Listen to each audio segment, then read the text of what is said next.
ፍቅር በተኛችበት ቦታ ቤዛ አንቃ ስትገላት በህልሟ ታያለች። ይህንን ጊዜ በጉጉት ስጠብቀው እንደነበር ታውቂያለሽ በማለትም ትናገራት ጀመር። ባለፈው እንግዲህ እያስፈራራቻት አይተን ነበረ፣ ባለፈው ክፍል ማለት ነው። ዛሬ ግን በህልሟ ነው ይህንን ነገር እያየች። ፍቅር እንግዲህ ይህንን ነገር በማየቷ ተደናግጣና ፈርታ ወደ አባቷ ደውላ ነበር። እኔ እምቡጥዬ ሆንኩ እምቡጥዬ አበባ እንዴት ነው እማትፈልገኝ? ለምንድን ነው መተህ እማትወስደኝ? በማለት አባቷ ጋር ደውላ ትናገረዋለች። ከምንም ጊዜ በላይ በአሁኑ ሰዓት ታስፈልገኛለህ። እኔ ካንተ ጋር መኖር ነው ካንተ ጋር መሆን ነው የምፈልገው ማለትም ለአባቷ ደውላ ትነግረዋለች።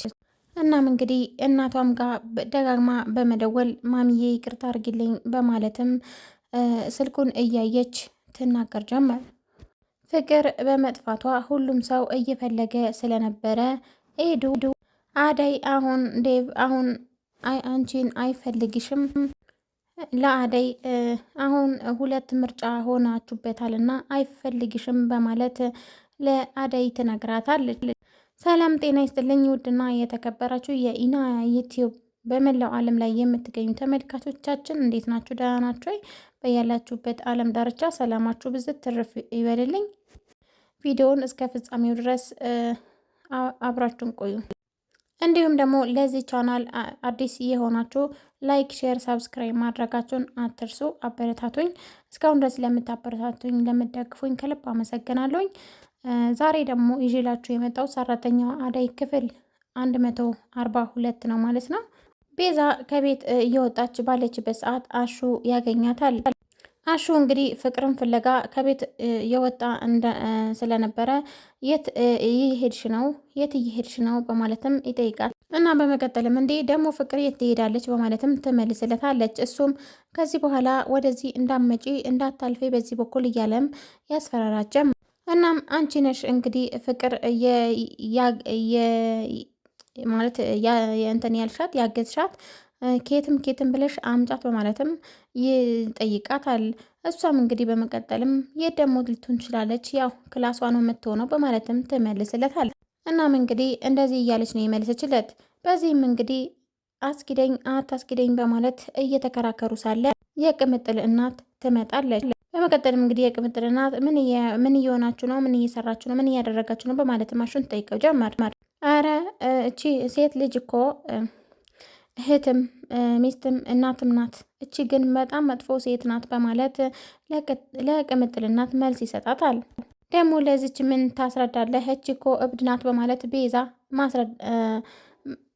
በመቀጠልም እንግዲህ በጥፊ በማለት ያጣጋታል ማለት ነው። በመቀጠልም ድንጋይ በማንሳት እሷን እያባረሯት ነበር ማለት ነው። አይ እኔ እኮ ያስቸገረችህ መስሎኝ ነው ብላ የቅምጥል እናት በቃ ቻው ብላ ትታቸው ትሄዳለች። ኤዱ እንግዲህ ወደነ ሊሊ ቤት ሄዳ ነበር ማለት ነው ሊሊና በመቀጠልም እንግዲህ እነሱም ዴቭን አይተሻል እንዴ በማለትም ይጠይቋታል። አይ ፍቅር እኮ ጠፍታለች እሷን እየፈለገ ነበር በማለትም ትመልስላቸዋለች። ደግሞ ፍቅር የት ትሄዳለች? የትስ ልትሄድ ትችላለች ሲጀመር? እናም እንግዲህ ያው ለምን ሊፈልጋት ይችላል በማለትም የጠይቋት ይገኙ ነበረ። እሷም እንግዲህ በመቀጠል አደይ ብትተዩ ይሻልሻል፣ እሱ መወሰን አልቻለም በማለትም እሷን ያወዛግባት ጀመር። ጊዜሽን አትግደይ እያማረጠ ነው በማለትም ሲነግሯት እሷ እንግዲህ አንቺ ግን ኤዱ ችግርሽ ምንድን ነው በማለትም ትጠይቃታለች። አደይ ባለፈው አንድ ላይ ሆኖ ስትይ ነበር፣ ዛሬ ደግሞ ተለያዩ ማለትሽን ይዘሽዋል እንዴ? ምንድነው ሀሳብሽ ምንድን ነው በማለትም አደይ ትጠይቃታለች። እናም እንግዲህ ለሊ በወንድምሽ ፍቅር ውስጥ መሀል አትግቢ፣ እነሱ የፈለጉትን መወሰን የፈለጉትን የማድረግ እንትን መብት አላቸው በማለትም ሌሊ ትነግራታለች። እንግዲህ አንቺም ባቡሬን ተጠንቀቂው በማለትም ትነግራታለች። እሱን ፈልገሽ ነበር እንደ የመጣሽው ብትላትም አይ በቃ ትቼዋለሁ በማለትም ትመልስላቸዋለች። እኔ በቃ እኔ አሁን ወደ ቤቴ መመለስ አለብኝ። እኔ እኮ እናንተን ብዬን እንጂ የመጣሁት እኔ ደግሞ ለአገባ ነው፣ ወደ ቤቴ መመለስ አለብኝ ትላለች። ባቡሬ ደግሞ የአራት ልጆች አባት ነው፣ ስለዛ እኔን ምንም አያደርግልኝም በማለትም ትነግራቸዋለች። ቀጠልም እንግዲህ ሚስቱ ራሱ በጣም መጥፎ ሴት ናት፣ ካገኘችሽ አትለቅሽም፣ ትገልሻለች ማለት ያስፈራሯታል። ይህን ያህል ክፉ ሴት ናት በማለትም ብጠይቅም አዎ በጣም ክፉ ሴት ናት በማለትም ይመልሱላታል። አባባና ጫኔ ደግሞ በሌላኛው በኩል ግብ ግብ ይዘዋል። ጫኔ ምንድን ነው የምትፈልገው ብሎ ለአበበ ጠይቆት ነበር። እኔ የምፈልገው የአባቴን ንብረትና ሀብት ነው በማለትም ይመልስለታል። ለልጄ ብሎ ያስቀመጠውን ነገር አባቴ ምንም የሚሰጥህ ነገር የለውም በማለት ነበረ እየመልሰል እና እንግዲህ ስትናገር አልሰማ ካልክ ግን እያለ ሲናገረው አበበም እንግዲህ በምንም አርጋችሁ እንደደፋችሁት እኔንም ልደፉኝ ነው እንዴ በማለትም ይጠይቀዋል። አበበ ግን እኛን አልደፋነውም፣ ስለዚህ ክፉ ቃል አትናገር በማለት ለአበበ ይናገረዋል።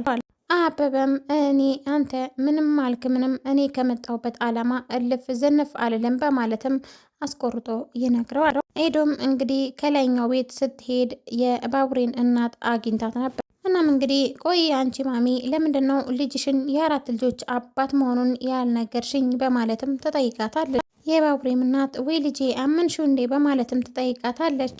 በመቀጠልም እንግዲህ የባቡሬ እናት ምንም አይነት ነገር ሳትተነፍስ ማለት ነው ባቡሬ ከየት መጣ ሳይባል ከሆነ ቦታ ብቅ ይላቸዋል።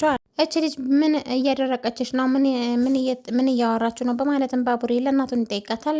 በቃ እንግዲህ መልካም ቀን ብላ ትታቸው ትሄዳለች። ሄዱ ባቡሬና ዴቭ አብረው ስለነበሩ ይመጣሉ። በሉ ቻው ብላቸው እሷ መንገዷን ትቀጥላለች። እናም እንግዲህ ፍቅር እንደጠፋች እንዲሁም ደግሞ እየፈለጓት እንደሆነ የፍቅር እናትና ያለውን ሚስጥር ሁሉ ይነግረዋል ዴቭ ማለት ነው ለባቡሬ። ባቡሬም እንግዲህ በመቀጠልም ፍቅር ምንም እንደማትሆን እንደምትገኝም ያው ቆንጆ ምክሮችን ጣል ያደርግለታል። እንደምትገኝም የትም እንደማትሄድም ይነግረዋል። ዴቭ ግን የጥፋተኝነት ስሜት እየተሰማኝ ነው፣ ምንም ቀልቤን ምንም ልታርፍ አልቻለችም በማለትም ይመልስለታል። ምናልባትም ፍቅር በእኔ ምክንያት ይሁን እንዴ እንደዚህ እየጠፋችው እንደዚህም የሆነችው በማለትም እየተብሰለሰልኩ እገኛለሁ ማለት ይጠይናል። አደይም እንግዲህ ዴቭ የት ሄደው ነው ስደውልለትም አያነሳልኝም በማለትም እየተበሳጨች ትገኛለች። እንግዲህ በስተ መጨረሻም እቤት ድረስ በመሄድ ባቡሬ ወደ ቤት በመግባት ዴቭ እየፈለገች ነው በማለት ነበር አደይ እየተጠራችው። ለሊም እስካሁን ምን ሆኖ ነው ስልክም አያነሳም ብላ በጣም ነው እየተናደደችበት። በሰላም ሆኖ ይሁን እንዴ በማለት በጣም ተናዳበት ነበር። እናም እንግዲህ አይ አሁን መተናል ምንም ችግር የለም በማለት እንግዲህ ፍቅር እየፈለግን ነበረ በማለትም ለለሊ ይነግራታል። ለሊ ደግሞ አይ ፍቅር እየፈለገው እንደነበረ ባይነግራት ለአደይ ብላ በውስጧ ትናገራለች። እንግዲህ ባቡሬም አይ እንዳትናገር ብዬዋለሁ በማለትም ይነግራታል። እንግዲህ አሹን በመቀጠልም ምን ነው በእናቷ ቤት ምን አታ ነው እንደዚህ እየጠፋቸው በማለትም እያለ እንትን ይላል። ሮማንም እንግዲህ ብዙ ነገር እኮ የሚያስጨንቋት ነገሮች ሊኖሩ ይችላሉ፣ ሁሉም ነገር ስለተሟላልክ አይደለም፣ አንዳንድ ጊዜ የውስጥ ሰላም ያስፈልጋል በማለትም ትመልስለታለች። እናም እንግዲህ ያው እሷ እንግዲህ ትጨነቃለች ፍቅር ማለት ነው። ሁሉም ሰው አይወደኝም እያለች አይረዳኝም እያለች ትጨናነቃለች ማለት ነው። የማይወዳት ደግሞ ራሷ ችግር ስላለባት ነው ማለት ነው። ፍቅር እናትና የባቡሬ እናት ደግሞ የድሮ የቆየ ጓደኛሞች ናቸው። ዛሬ እንግዲህ መንገድ ላይ ተገናኝተዋል። የባቡሬም እናት ነይ ወደ ቤት አብረን እንሄድ በማለትም ይዛት ወደ ቤት ወደ እነ ባቡሬ ቤት ይሄዳሉ ማለት ነው። ቡናም ላፍላልሽ ብትላት አይ አልፈልግም ቸኩላለሁ በማለትም ሌላ ጊዜ እመለሳለሁኝ፣ ዛሬ ግን የልጄ መጥፋት በጣም አሳስቦኛል በማለትም ሌላ ጊዜ እመለሳለሁ በማለት ቤቱን አይታ ሄዳለች። በሌላኛው ደግሞ አሹ ሩታና ሮማንም እንግዲህ ምሳ ለመብላት ወደ ቤት ገብተዋል ማለት ነው። እናም እንግዲህ ያው እንጀራም ቆራርጣ ሳሎን ላይ ታቀርባለች። አሹም እንግዲህ ለምን የብቻ በትሪ አታቀርቢም ወይ በማለትም ይጠይቃታል። እናም እንግዲህ ሶስቱ እሺ በቃ ብላ በትሪ አድርጋ አቀረበች። እየበሉ በአንድ ላይ እየበሉ እያለ ኤዱ እንዲሁም ደግሞ ዳይመንድ ተከትሎ መጥቶ ሮማንን ጥሪልኝ እያለ ነበረ። እንግዲህ ሮማን ልትነሳ ስትል አትነሺ፣ ገበታ ክብር ነው፣ ቁጭ በይ በማለትም ያስቀምጧታል። ሂድ እናበዩ በማለትም ወደ ቤት እንዲገባ ጋብዘውታል።